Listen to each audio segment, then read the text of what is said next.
Generally investors में इससे पूछते हैं कि क्या लाइफ इंश्योरेंस लेना जरूरी है, और अगर हाँ जरूरी है तो हमें कितने का कवर लेना चाहिए। तो आज मैं आपको एक 4 स्टेप प्रोसेस बता रहा हूं जिसके थ्रू आप लाइफ इंश्योरेंस का अपना जो सम एश्योर्ड है वो कैलकुलेट कर सकते हैं। Let's understand it through example. First, living expenses. अगर आपके annual living expenses supposedly 4 lakh है, तो आपको जो 4 लाख का अमाउंट है इसको आपको मल्टीप्लाई करना है कि आपको ये जो इनकम है या जो एक्सपेंस है आपके आने वाले दिनों में आपकी फैमिली को कितने साल और चाहिए।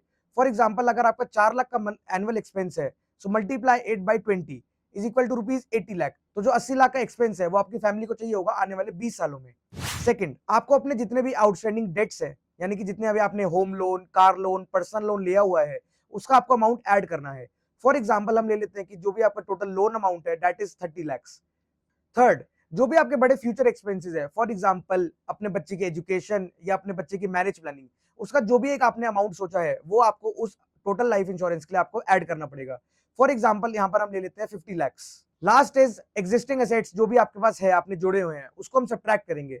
फॉर एग्जाम्पल, अगर आपके पास कुछ म्यूचुअल फंड का पोर्टफोलियो है, कुछ इक्विटी का पोर्टफोलियो है, या फिर अगर आपने कोई पीपीएफ वगैरह में इन्वेस्ट करा है, तो जो भी आपके पास एग्जिस्टिंग एसेट्स है उसको आप जो टोटल आपने ऊपर ऐड करा है उसमें से हम सब्ट्रैक्ट करेंगे।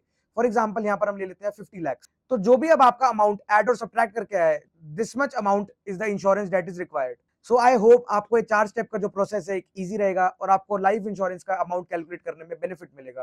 To know more, contact us, and for more details check the caption.